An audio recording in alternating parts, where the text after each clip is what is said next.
Ellie.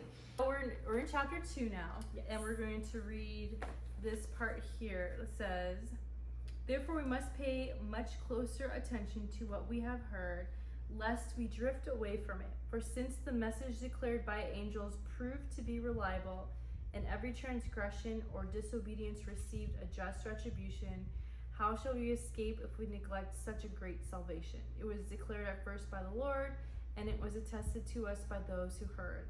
While God also bore witness by signs and wonders and various miracles, and by gifts of the Holy Spirit distributed according to his will."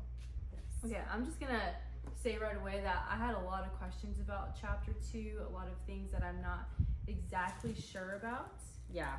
But first of all, we'll just say that, and we'll just say we have a lot of questions. And so, like, if you have a lot of questions, you're not alone. We have a lot of questions too.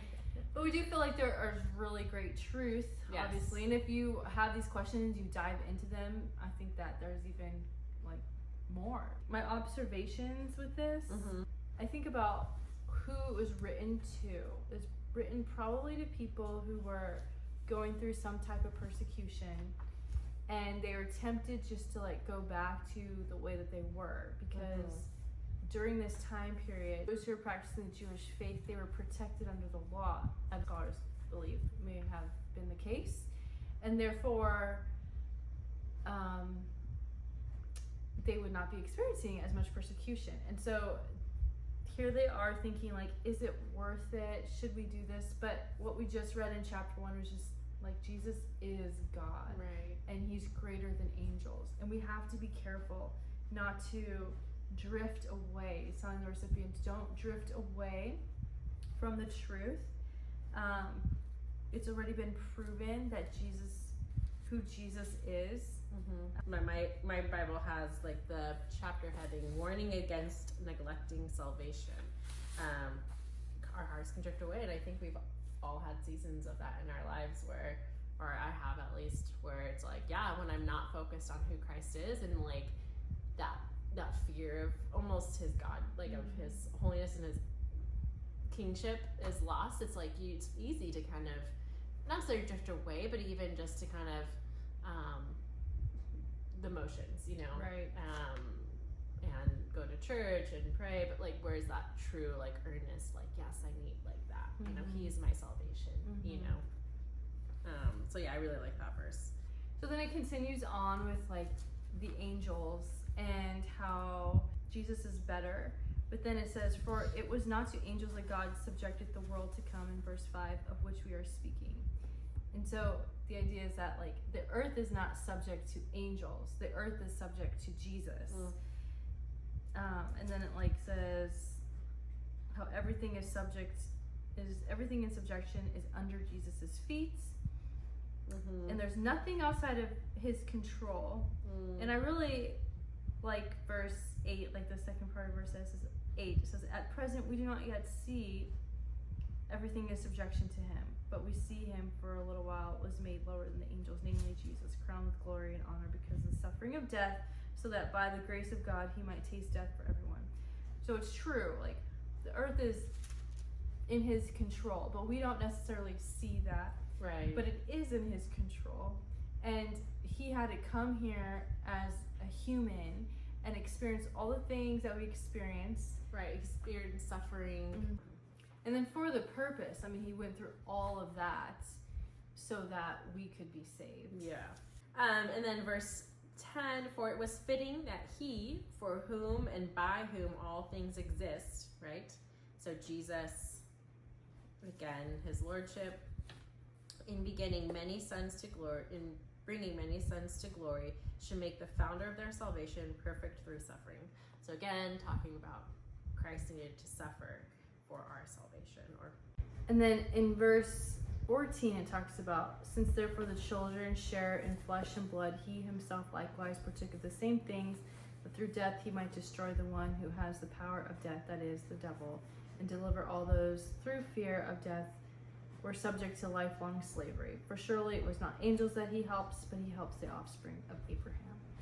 So he destroys death, the power of death, which is the devil, right? And he the one who has the power of death, who is the devil. Like his plans, he did that by living a sinless life and then dying on the cross. And he also like experienced the suffering, and then it says so that he might become a merciful and faithful high priest in the service of God. So one observation I have here is that, it mentions that Jesus is a high priest. We did not grow up in a faith tradition where there are priests, but there is a huge but that's like really important, because the priests in the Old Testament time, they would take those sacrifices, they would slaughter the animals. Like in Exodus, it talks about how people had to bring certain animals to the temple and kill them for people's sins, and that's what the priests would do. And so Jesus is the high priest. He kind of it talks more in Hebrews like what his role is as the high priest, but the cool thing is that he's not a high priest that's detached from our life here. Like he lived the life that we have, not exactly obviously, but he suffered more than we will suffer. He was tempted and by everything, and yet he resisted temptation. So he understands like the challenge of being on earth, so that he is a merciful, compassionate, it says merciful and faithful high priest. Yeah. So I kind of like that. I love that. Yeah. What we're getting in these two chapters is into Jesus' character. Merciful. He is, in chapter 1, we talked about how he loves righteousness, right? So it's kind of giving more of that information too. And through verses 10 through 18, we also have put like a little note, like it's talking about he's not just a prophet though. So he's not just a high priest. He was put on earth to be like us. To have that human experience almost, and that suffering, whatever, but he's still like, but don't forget it, people, like he's still a God. So I think that's something we were talking about too, where especially for the people here of like, is it really worth it? Is it, he's not, is this life of hardship or this life of persecution sometimes, is this really worth it to follow this man Jesus? And it's kind of this letter saying, wait, yes, he had to come down to experience the suffering so he could kind of understand that, and he can help us through our struggles more, but don't forget, like he is still God. He is still holy of holies. So I think that's something that we were kind of right, because if the recipients of the letter were doubting who God is, because they were like, well, Jesus is just a man.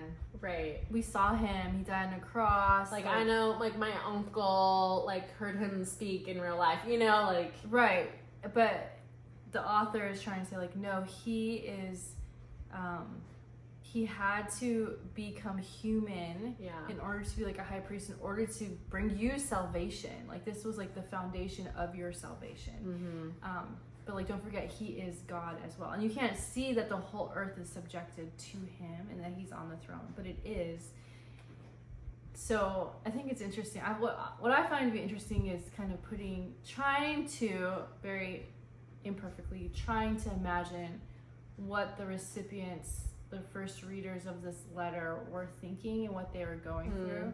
I think that really has helped me to kind of understand what I'm reading a little bit more. Totally. Don't you think? Yeah. And I think, just a little background on kind of how I think that's always been something that the Bible's actually always been something that I've struggled with like how to study it, and not feeling like I'm totally grasping it and reading it and like glossing over, and this is one of the reasons why I want to do this this channel, is because it's letting me slow down and really see who is he talking about, like looking at the context. And like I remember just like you sit down in church and they're always like, all right, we don't want to take it out of context, like let's look at that context, and it's so easy sometimes to flip through, especially in like Psalms, to be like, oh, I love this verse, let's see how it applies to me now.